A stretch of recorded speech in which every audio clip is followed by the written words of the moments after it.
month, no, this July, simula nung pumasok si Mama Kare. Di ko maintindihan, di ko ma-explain yung pagod. Hindi kaya talaga no, Mama. Ano siya ate? What's that? May sticker. Really want that? Pamigot eh. Why? Yan ito kayo. Ice caramel latte Americano kay Mama. Then strawberry tart for Pente. Nagpa-blood test siya recently para sa check-up niya. On call lang, no? So yun nga, on call lang mga check-up dito. Ano lang, sinashare lang namin to. Hindi dahil sa parang nag-overshare lang kayo. Parang ano lang, guide din sa inyo na kung paano yung mga check-up dito. Like, pagka sa mga specialization, no? Like ngayon kay Pen, physiotherapist yung nakausap namin. Parang ganon.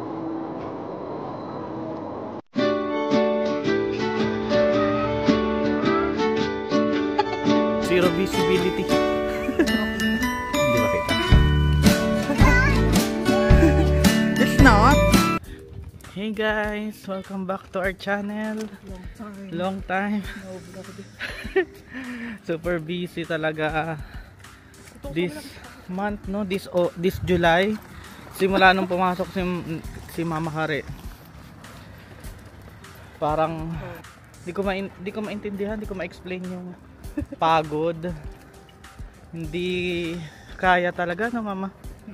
Kasi like kunyari papasok si Pen ay kasi kunyari papasok si Leo ay si Leo na yan, kunyari papasok si Mama Kare, ako lang mag-isa, so dalawa yung ano ko, tapos si Leo hindi nagpapababa, ganyan. So may times talaga na sinasama ko sa meeting si Leo. Ayun. Bata-bata pala nakipag-meeting na. Oo nga, buti na lang cute siya. Ayun, and parang sobrang ramdam namin yung struggle na list priority ko talaga yung pag-e-edit at pagbablog. Sobrang wala kaming, parang hindi kami nag-vlog ng 2 weeks. Tapos yung edit ko like sa gabi lang, tas sobrang saglit lang mag-edit kasi pagod na pagod ako. So yun. Kasi pagdating ng weekend, pagod na pagod din tayo. Oo.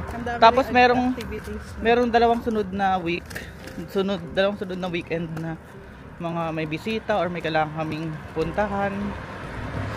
Buti na lang may good news kami sa inyo guys, na approve na yung visa nila mga mama, ng mga lola. So meron silang round 2 dito sa Ireland. So excited na kami.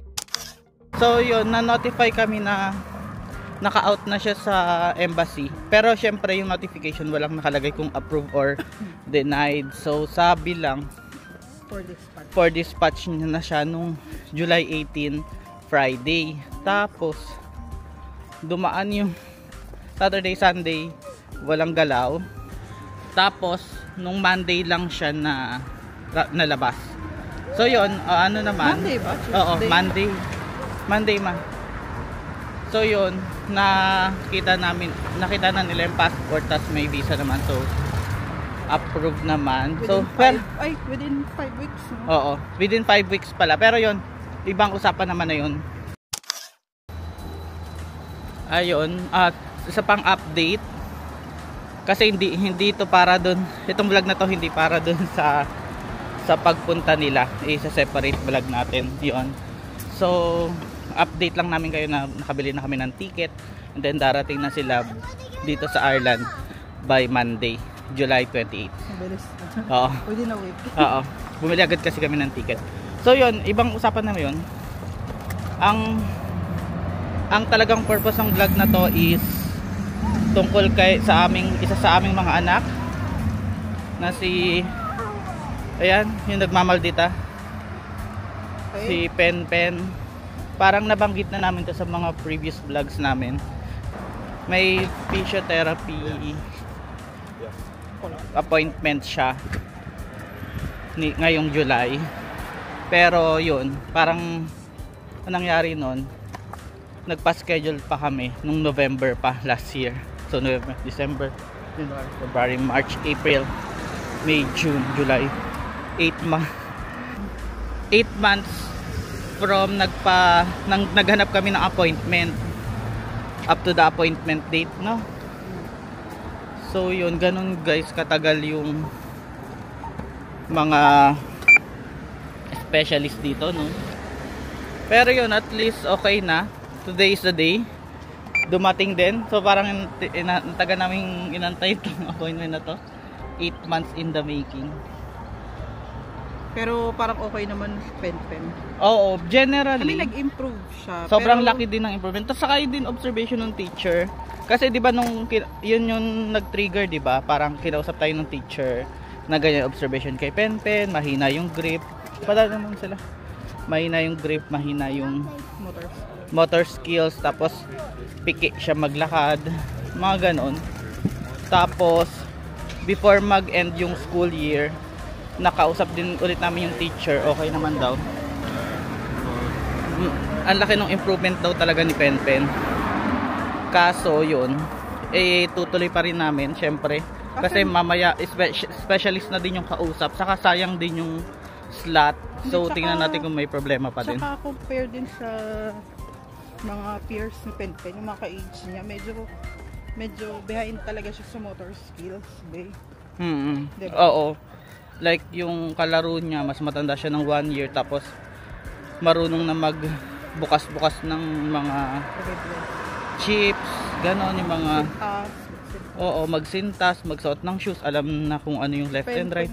Si Pen hindi pa rin, nalilito pa din siya doon sa pagsuot ng shoes, laging baliktad yung shoes niya, pati yung damit niya baliktad. Tapos hindi siya marunong magbukas, lagi siya nagpapabukas.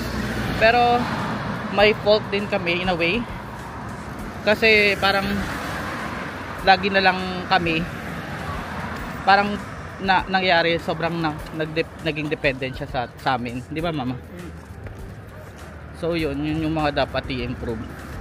Pero tingnan natin kung ano sasabihin ng specialist. Sa may ano lang naman siya, University Hospital dito sa Limerick. So yun na lang muna, no? Kasi medyo malilate na kami sa fast. Pero see you later. Bye. Amen. Sakay na tayo. Ayan. Hi. No.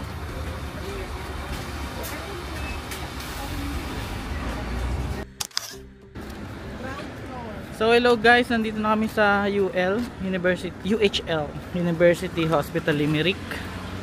Ito siya. Ayun, hanapin lang namin yung OPD 3. Doon yung check-up ni Pen.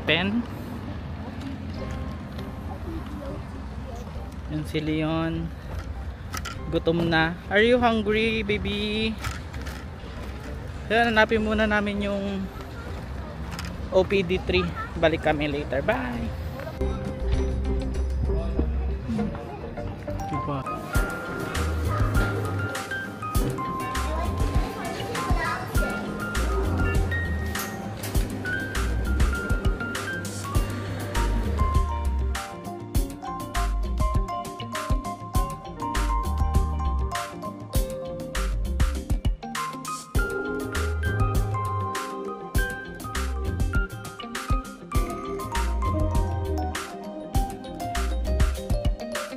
One eternity later.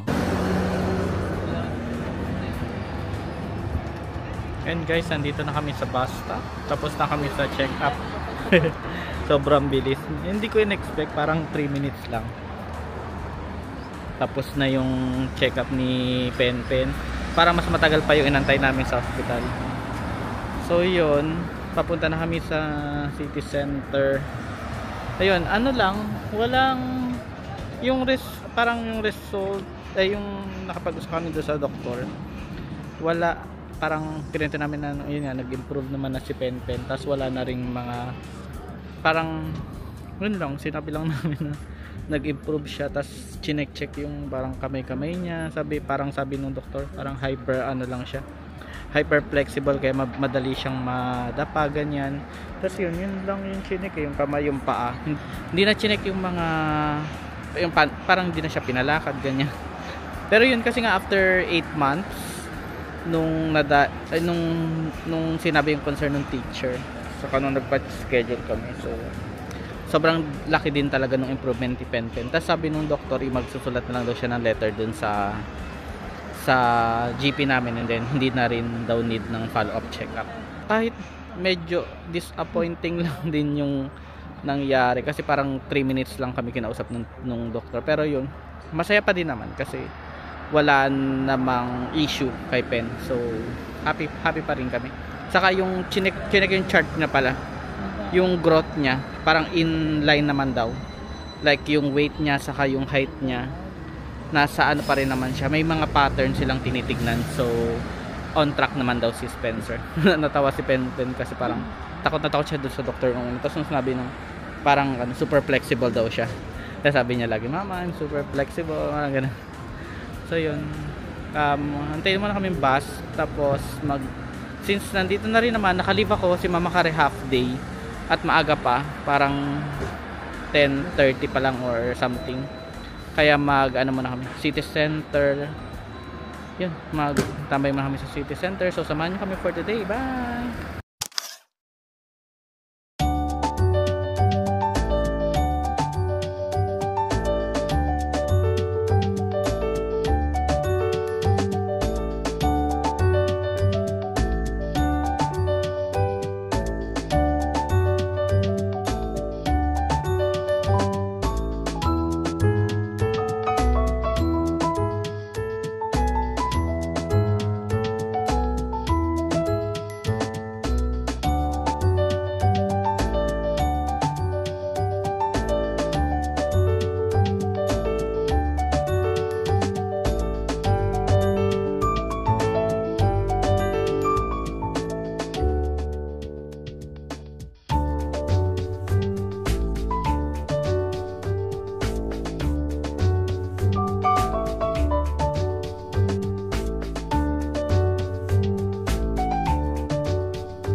There's like stickers behind it so I can put it on my face. And then what? What will happen when you put it on your face? It was just on my face. What will happen? I look pretty. You look pretty.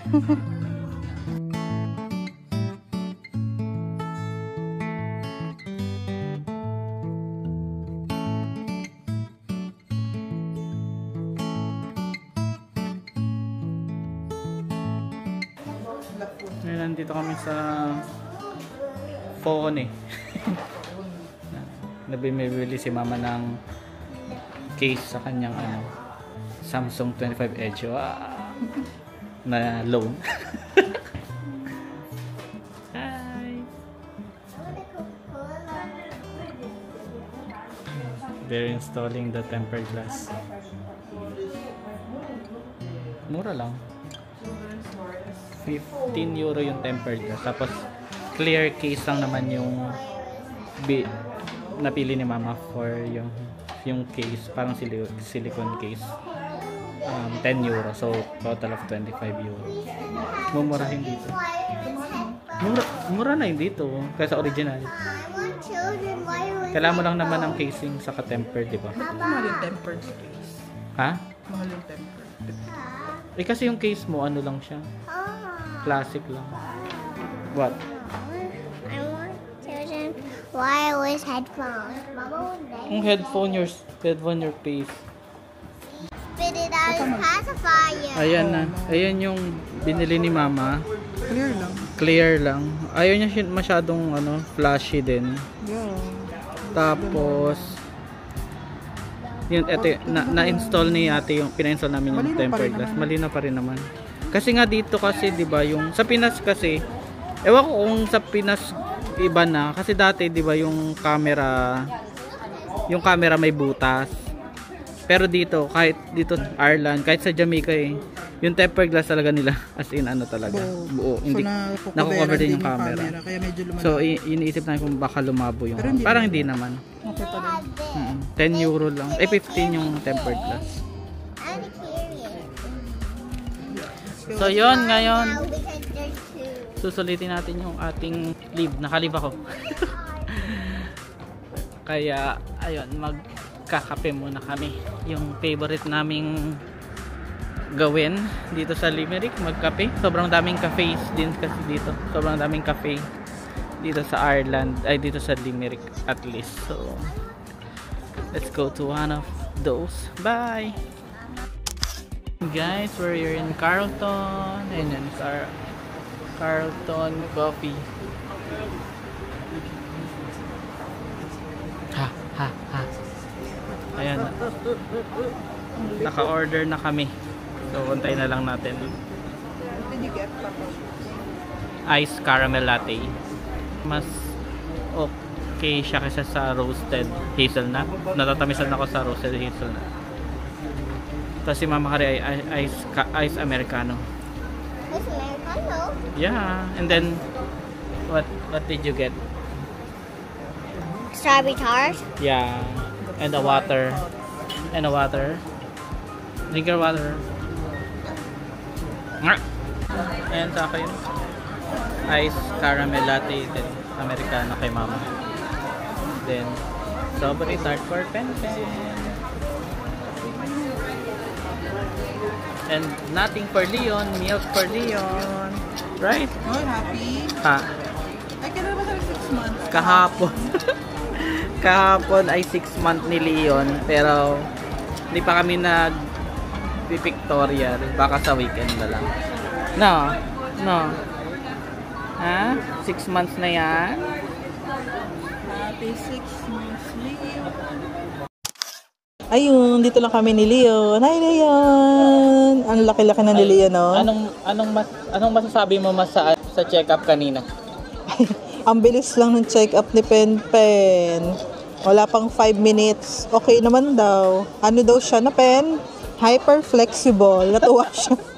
Natuwa pa siya daw sa diagnosis. Ganun ka. Hyper flexible. Pwede siya maging ano daw, gymnast. It runs in the family. Yeah. So yun, okay naman. Expected din naman namin. Pero yun nga, sabi kasi di ba ng mga teacher, parang binigyan siya ng mga assignment for vacation during the summer na mga kailangan niyang gawin, like mag-play ng mga physical games. So yun yung mga dapat gawin ni Pen-Pen ngayong summer. And then ayun lang na yung nag-travel kami from city center going to the hospital. Then nasa bus kami. Ano lang, chika lang. Kwento lang namin. Basta ano yun, nasa bus kami.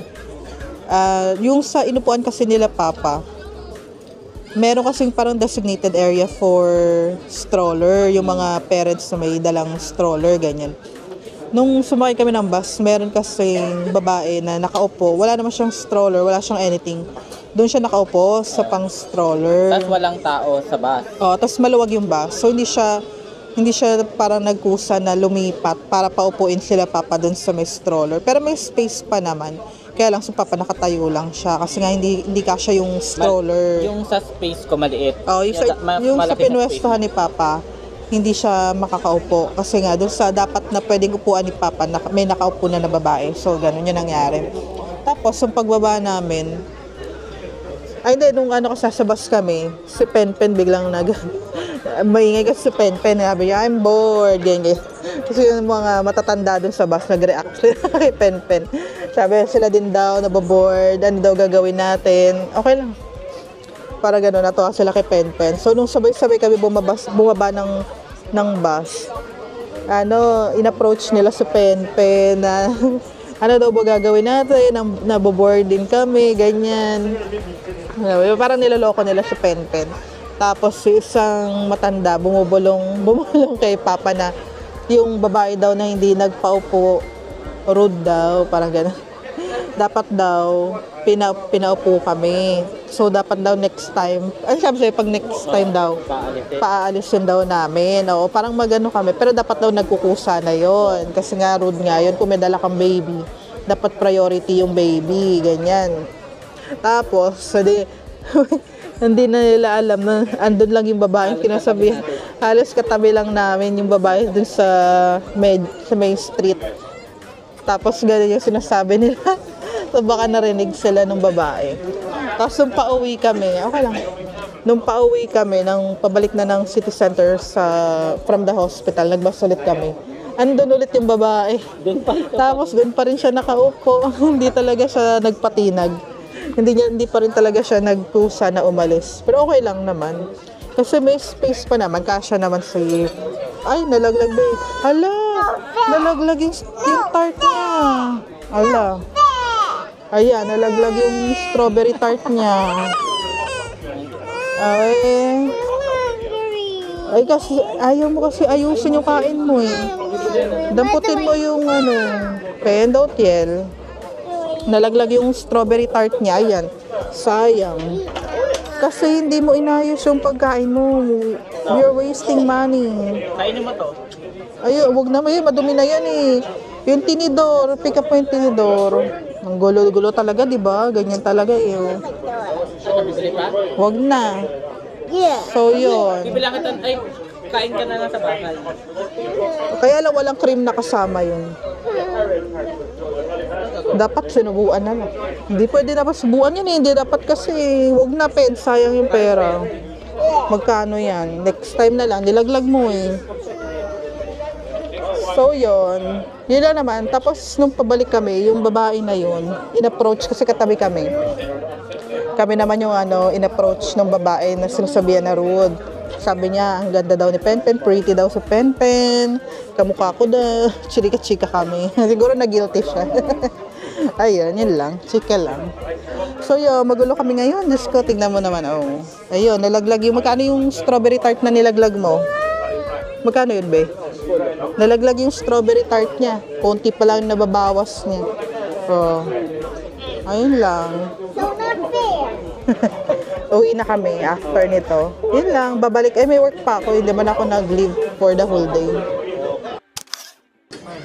Ay, pala may update pala kami dun sa goiter niya, no? Update natin. Nagpa-blood test siya recently para sa check-up niya, on call lang, no? So yun nga, on call lang mga check-up dito. Ano lang, sinashare lang namin to. Hindi dahil sa parang nag-overshare lang kami. Parang lang, guide din sa inyo na kung paano yung mga check-up dito, like pagka sa mga specialization, no? Like nga yung kay Penpen, physiotherapist yung nakausap namin, parang ganon. Tapos yun, yung kay Mama Kare, endocrinologist. So yun, nagpa-blood test siya, tapos lumabas yung result, medyo okay na yung parang kailangan mo magpa-blood test bago 1 week before nung call mo, di ba? Tapos may bayad nga lang yung blood test niya, pero 20 euro lang. Pero yung mismong check-up, kahit yung kay Pen, libre naman. So yun, medyo nag-improve yung goiter kahit papano. Tapos wala nang sinabi nung nakausap niya na yung yung endocrinologist sa call. Wala pang nireseta, pero yung nutritionist niya nag-suggest ng mga supplements. Tapos tinanong din ni Kare dun sa kung pwede yun. Parang kinonfirm niya lang, no? Tapos yan, tumawag sila ulit na okay yung mga sinuggest na supplements. So parang okay na din, no? Tapos ayun, since nga kasi na nag-mixed breastfeeding pa siya, hindi pa siya pwedeng mag-medication. So ang sabi ni Kare, mga after 6 months pa siguro, no? Ano sabi mo? Bakit 6 months yung Parang sabi ni Kare, mga August mag-stop na siya magpa-breastfeed para makapag-start na rin sa medication, no? Kaso yung sunod na check-up is next year. Nagpadala sila ng letter. January pa yung check-up. So yun. Ayun, daan tayo sa mga supplement. May nakita kami dito na health store. Check namin kung meron doon mga sinasuggest ng supplements ng nutritionist niya. So, samahan niyo kami. Bye!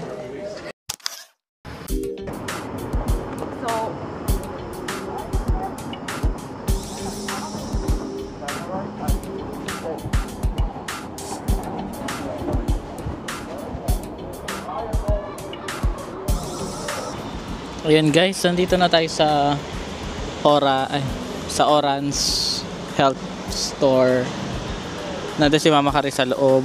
Ayoko nang pumasok kasi masikip siya, maliit lang yung store. Pero yung nagpapatulong na siya dun sa sales lady dun. Sana may mahanap siya na supplement. Ayan.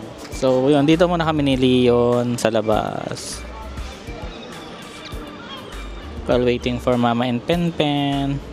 Say hi, Pogi. Behave naman yan no.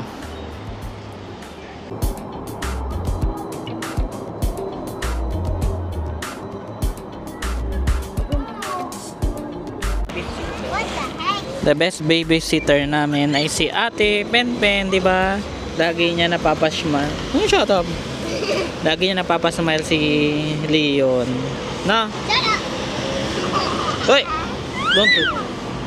At saka guys, update pala dito sa building na pinapatayo. Na-vlog ko na to dati. Yan na. Medyo may progress naman kahit papano pero matagal pa yan. Let's see. Yan guys, nantay pa rin natin si Mama Kari. Bumalik siya. Kasi ang ginagawa kasi niya, umorder siya online. So, syempre may shipping cost pa, and then hindi ko alam kung mahal or mura. Mas mahal or mura dito. So, meron na siyang mga gamot pa or supplements sa bahay. So, pina-check niya lang dito kung meron ditong mga items nun. So, para next time hindi na siya order online. Dito na lang siya bibili. Which is, na din, makakasave din siya ng shipping cost. Pero tanong natin siya mamaya kung mas mura ba yung mga items dito. So yun, see you later. Ayun. Anong nabili mo pala, Ma? Dalawa lang yung available, yung sa pang thyroid ko. Tapos? Fish oil, tsaka selenium. Magkano inabot? 30 plus din. Ano pa hinahanap mo? May isa pa yung L-carnitine Wala, hindi available. Pero sabi niya parang order daw siya. Oh, nice. Kailan ka may sinabing Wala. Babalik na lang. Babalik na lang. Lapit lang naman. Hindi ka na order online? Hindi na. Antay ko na lang na magkaroon sila. Ayun, sa kabukod nga doon, nabanggit ko kanina. Bukod doon sa parang additional supplement lang yon. Pero marami siyang supplement na binibili. Oo, in-order ko online yung mga prescribed ng nutritionist ko. Paano naman siya? Parang holistic. Parang pang-holistic, pan-diet. May extra, extra long life ba yan? Life extension. Life extension. May ganun-ganun pa, no? Okay lang yan. Ayun. Parang multivitamins. Ayun, dami ko tinitake. Pero kasi yun nga, medyo nagbabawas diba ako ng kain, kaya dinadagdagan yung sa supplement ko. Update nga pala sa diet ni Mama Kari. Kasi hindi na daw siya nababawasan lately ng timbang, pero hindi naman niya din kasalanan. Siguro nasa na siya, parang base. Ang tagdan, Ma? Parang hindi parang nasanay na yung nag-adapt agad yung katawan ko dun sa routine na kinakain ko, kaya hindi na masyadong nababawasan yung timbang. Oo. Kaya ngayon ang challenge is wala nang cheat day. Hindi ka na pinapakain sa gabi. Oo. So wala, yung dinner ko, yung supplement na lang, yung juice na lang. Tapos yung cheat day, pag-uusapan pa namin ulit ng nutritionist kung kailan ako pwede mag-cheat day. Kasi parang dapat meron pa din. Kasi ang hirap, mahirap yung wala Ayoko naman na i-deprive yung sarili ko masyado. So, ayun. Yun nga. Ilang araw na akong di nagdi-dinner. Dahil din sa diet na yan, so yung marami siyang supplement, dagdag din siya sa cost of living namin. Mahal eh. Sobrang mahal, so ayun, dumiliit din yung ipon. Pero yun, naman, parang long term plan. Saka yun, para mas for life extension. Hindi, for health din talaga kasi nga tumatanda na tayo. So, kahit paano medyo watch na namin yung kinakain namin. Yeah. Yung mga dapat na i-take, yung gano'n. Nagwo-walking tayo, di ba, everyday. Kahit paunti-unti may activity, may exercise na ginagawa or may ini-improve naman tayo kahit paano sa lifestyle natin. Ayun. So, yun ang tungkol sa aming for vlog today. Health journey. Health journey.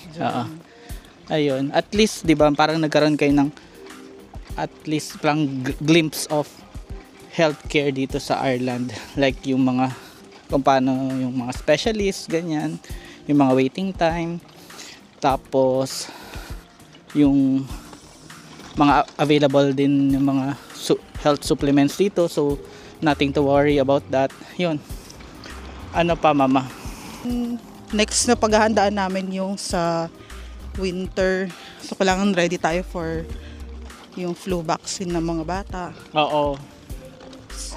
Yun lang. Si Leon, may schedule ulit siya, di ba, ng 6 months ng vaccine sa August. Check-up niya ulit sa August. So, tanong na din natin during that time yung sa flu vaccine for baby.